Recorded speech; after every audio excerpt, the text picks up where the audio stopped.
আসসালামু আলাইকুম। আজকে নতুন একটা রান্নার ভিডিও নিয়ে আবারও হাজির হলাম। সকাল থেকে সারাদিন কী কী রান্না হলো একে একে দেখাবো এবং বলবো। সকালে সবার প্রথমে নাস্তা বানিয়েছিলাম। নাস্তা রুটি বানানো হয়েছিল। রুটি এখন ছেঁকে নেওয়া হচ্ছে, এটা গরম পানি করে তারপর পাতলা রুটি করা হয়েছে। আমাদের বাসায় কেউ পরোটা তেমন একটা খায় না, রুটি খায়। সেই রুটি ছেঁকা হচ্ছে, রুটি প্রায় ছেঁকা শেষ। এখন এখানে ভাজি, পাশে চুলায় ভাজি রয়েছে, সেই ভাজিটা এখন চাল করে ভাজা ভাজা করে নামিয়ে নেওয়া হবে। তো এখন এই ভাজিটা হলো চিচিঙ্গা ভাজি। এটা রেসিপি একদম সহজ। এটা হলো পেঁয়াজ, কাঁচামরিচ তেলে দিয়ে চিচিঙ্গা কুচি কুচি করে কাটা, এটা তেলে দিয়ে সিদ্ধ করে নিলেই ভাজি হয়ে গেল। আর সাথে ছিল মুরগিটা প্রায় রান্না শেষ, আলু দেওয়া হচ্ছে। এই মুরগি, ভাজি, রুটি, ডিম ভাজা এগুলো দিয়েই আজকের নাস্তা করা হবে। তা নাস্তার পর্ব শেষ, এখন দুপুরে রান্নায় চলে গেলাম। দুপুরে করেছিলাম সিম ভর্তা। এখন শীতের সময় শীতের সবজির ভর্তা খাওয়ার মজাই আলাদা। আজকে সিম ভর্তা করেছি।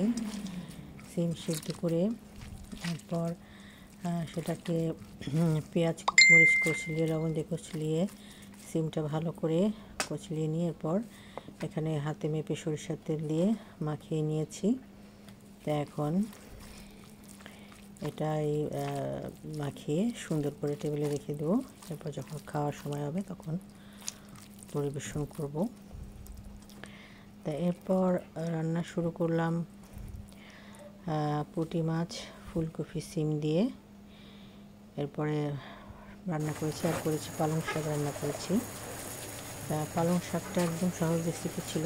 এটা আর তেলে ভাজিনি, জাস্ট একটু পালং শাক চুলায় দিয়ে এখানে হলুদ, ধনিয়ার গুঁড়া, জিরা বাটা, পেঁয়াজ রসুন কুচি কাঁচাটাই দিয়েছি। দিয়ে তারপর শাকটাকে উল্টিয়ে পাল্টিয়ে নেড়ে তারপর সিদ্ধ হয়ে এলে এইভাবে রান্না করেছি। তো এখানে সরিষার তেল দিয়েছি।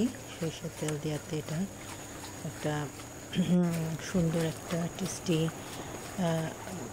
হবে এবং গন্ধটা অনেক সুন্দর আসবে। তা এখন এখানে আর একটু পালং শাক দিয়ে দিলাম, যেহেতু কড়াইটা ছোটো ছিল, একবারে সবগুলো শাক আটছিল না। এরপর একটু একটু করে যখন পালং শাকটা কমে আসছে, এরপর আমি আরেকটু শাক দিয়েছি। এভাবে করে শাকটা সিদ্ধ করেছি।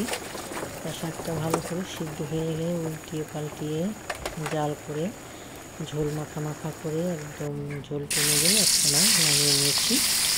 আর এখন রান্না করছি পুঁটি মাছ, ফুলকপি সিম দিয়ে। তার পুঁটি মাছটা থেকে আমি তেলে ভেজে নিয়েছি। কড়াইতে করে সয়াবিন তেল দিয়ে পুঁটি মাছটা ভেজে নিচ্ছি। পুঁটি মাছ খুব নরম না, সেটা ভাজতে কিছু সময় লাগে না, এটা অল্প একটু ভাজলেই হয়ে যায়। এখন মাছটা ভালো করে উল্টে পাল্টে দিচ্ছি, লাল করে ভেজে নিচ্ছি। এখন মাছটা আমার ভাজা শেষ। এখন এই ভাজা মাছগুলো তুলে নেব। তারপর মাছগুলো আমি তুলে নিয়েছি। এরপর আমি এই দিকে যাওয়া তেলের ভিতরে পেঁয়াজ দিয়ে দিব। পেঁয়াজ দিয়ে এরপর একটু সরিষার তেল দিয়েছি, দিয়ে এরপর পেঁয়াজটা কষিয়ে নিচ্ছি। পেঁয়াজটা ভালো করে ভাজা হলে এরপরে ভাজা পেঁয়াজের ভিতরে একটু কষানোর পানি দিব। কষানোর পানি দিয়ে জিরা বাটা দিয়ে একটু পেঁয়াজটা ভাজা ভাজা করেছিলাম। আর এখন কষানোর পানি দেওয়ার হলুদের গুঁড়া, ধনিয়া গুঁড়া দিয়েছি, দিয়ে মশলাটা ভালো করে কষিয়ে নিচ্ছি। একটু কাঁচামরিচ দিয়ে দিচ্ছি, পরিমাণ মতো লবণ দিয়েছি, দিয়ে মশলাটা ভালো করে কষিয়ে এরপর ধুয়ে রাখা ফুলকপি সবার আগে দিয়ে দিব। ফুলকপিটা একটু কষে এলে এরপর আমি সিম দিব। এখানে একটা ফুলকপি আছে, ফুলকপিটা বেশি বড় ছিল। ফুলকপিটা ভালো করে কষানো হয়ে গিয়েছে। এখন আমি একে একে সিম দিয়ে দিচ্ছি। স্পিন দিয়ে উল্টিয়ে পাল্টিয়ে ভালো করে কষিয়ে নিচ্ছি। এখন ভালো করে কষে এলে এরপর আমি এখানে ঝোলের পানি দিয়ে দিচ্ছি। ভালো করে ভাজা ভাজা করা হচ্ছে। ভাজা ভাজা করা হয়ে গেলে এরপর এখানে আমি একটু কাঁচামরিচ দিলাম, কাঁচামরিচ দিয়ে আর একটু নেড়ে দিলাম। আর ধনিয়া পাতা এখানে আমি দিয়ে দেবো। ধনিয়া পাতা দিয়ে একটু কষিয়ে নেব। ধনিয়া পাতাটা একটু কিছুক্ষণের সাথে সুন্দর মতো কষিয়ে এলে এরপর আমি ঝোলের পানিতে পরে দিয়ে মাছটা দেবো। শীতের সময় ফুলকপি চিনি ধনিয়া পাতা এসবের তরকারি অনেক ভালো লাগে। শুকনো মাছ দিয়ে রান্না করলেই ভালো লাগে। এখন আমি ঝোলের পানি দিয়ে দিচ্ছি। এই ঝোলটা দেওয়ার পরে একটু সিদ্ধ করবো সবজিটা, এবং সবজিটা সিদ্ধ হলে এরপর আমি ভেজে রাখা মাছগুলো একে একে উপরে দিয়ে দেবো। দিয়ে দিলে একটু জাল করেই আমার রান্নাটা কমপ্লিট হয়ে যাবে। শীতের সময় এই শীতের সবজি সাথে মাছ দিয়ে রান্না করলে আসলে খেতে খুব টেস্টি লাগে। এখন এই যে ঝোলের পানি দেওয়ার পর এখন জাল হচ্ছে, জাল হয়ে একদম সবজিটা ফুটে এসেছে।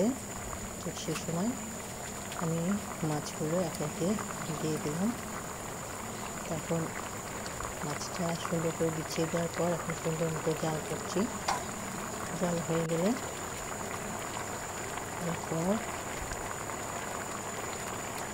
এই মাছটা একটু একটা সাইড সিদ্ধ হলে এরপর আমি মাছটা উল্টিয়ে দেবো, যাতে মাছের অপর সাইড সিদ্ধ হয়।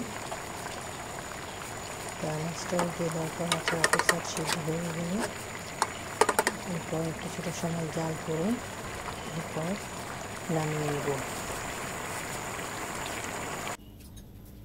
তো এখন এই মাছটাকে আমি জাল করে সুন্দর করে নামিয়ে নিলাম। এরপর ডাল আর ভাত বসিয়ে দিয়েছি। তার ডাল ভাত রান্না প্রায় কমপ্লিট। রান্না হয়ে গেলে এখন আমি টেবিলে খাবার দিয়ে দেবো। এই ছিল আমাদের দুপুরে রান্না করা খাওয়া দাওয়া। আর বিকালে পেঁপে কেটে খেয়েছিলাম। বিকালের দিকে আমরা প্রতিদিনই পেঁপে খাই। আর সন্ধ্যাবেলার দিকে একটু চিকেন ফ্রাই বিএফসি থেকে কিনে এনেছিলাম, সেটাই খাওয়া হয়েছে।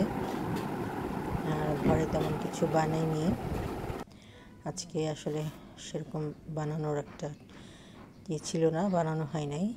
তারপর একটু পেয়ারা কেটেছিলাম, পেয়ারাটা পরিবেশন করা হয়েছে সন্ধ্যাবেলায়। আর ঘরে তো সবসময় বিভিন্ন রকম ফল আমার ঝুড়িতেই থাকে। যার যখন যে ফলটা খেতে ইচ্ছা করে সে তখন সেই ফলটা নিয়ে খায়। দুটা কলের ঝুড়ি আছে আমার ঘরে। দুটা কলের ঝুড়িতে এই বিভিন্ন রকম ফল সবসময় থাকে।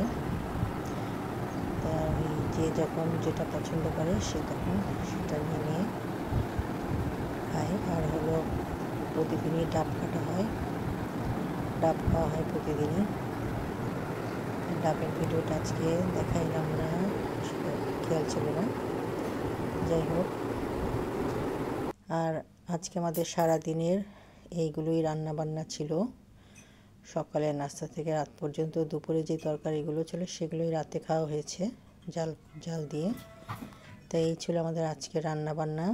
তা অন্য আরেকদিন নতুন একটা ভিডিও নিয়ে আপনাদের সামনে উপস্থিত হব।